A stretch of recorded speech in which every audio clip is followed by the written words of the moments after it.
Jason et la toison d'or d'Hélène Montardre. Chapitre 1. Le jeune homme à la sandale. Du haut de la colline, Jason contemple la ville. Elle est blottie au fond d'une plaine, non loin de la mer, au pied du mont Pélion. Iolcos, murmure-t-il.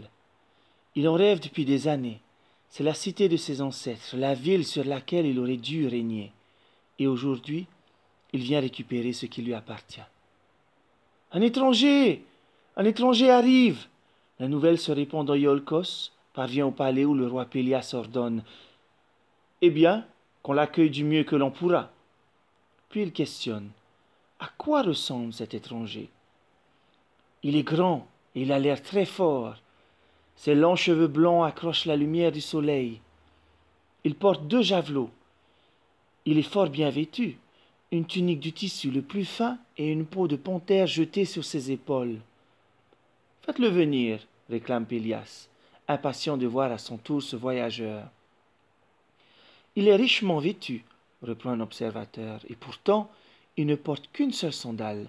C'est curieux, non? Sur le visage de Pélias, le sourire s'efface.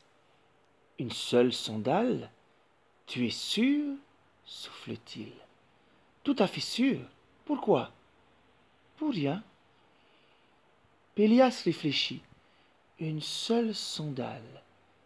Ce n'est pas bon du tout, car un jour un oracle l'a averti qu'il devrait se méfier d'un homme qui viendrait à lui chaussé d'un seul pied. Or, cet étranger voyageur correspond à la description. Pélias dissimule son inquiétude et lance.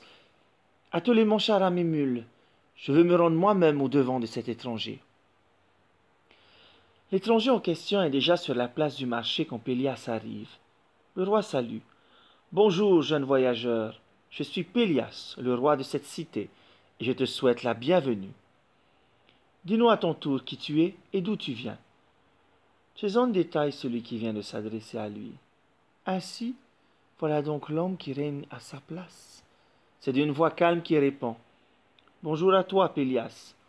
Mon nom est Jason. Pélias fronce ses sourcils. Il répète. Jason? Il y a eu un Jason autrefois, c'était le fils de mon demi-frère Aison. Malheureusement, le pauvre enfant est mort en bas âge. J'ai moi-même assisté à ses funérailles. Jason éclate de rire. Mort en bas âge? C'est ce que mon père Aison et ma mère Polymète t'ont fait croire. Mes prétendues funérailles avaient pour but de te cacher mon existence. En fait, j'étais bien vivant. Mes parents m'ont envoyé dans la montagne auprès du centaure Chiron.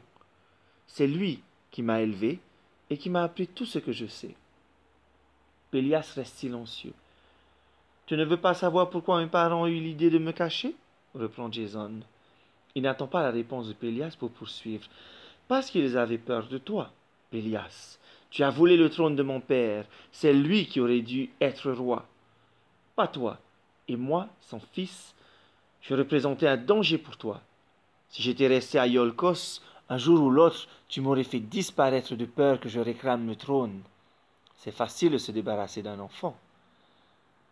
Mais non, commence Pélias. Jason ne le laisse pas continuer.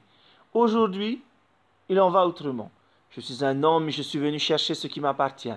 J'ai fait un long voyage pour cela. Regarde, j'ai même perdu une sandale en traversant un fleuve, ajoute-t-il en éclatant de rire. Puis il cesse de rire et reprend. Je vais être clair, mon oncle. Nous sommes parents, nous avons les mêmes ancêtres, et nous ne ferons pas appel à l'épée ni aux flèches. Je te propose plutôt un accord. Tu conserves tes biens, tes troupeaux de brebis et de bœufs, tes terres, mais tu me rends mon trône et le pouvoir qui va avec.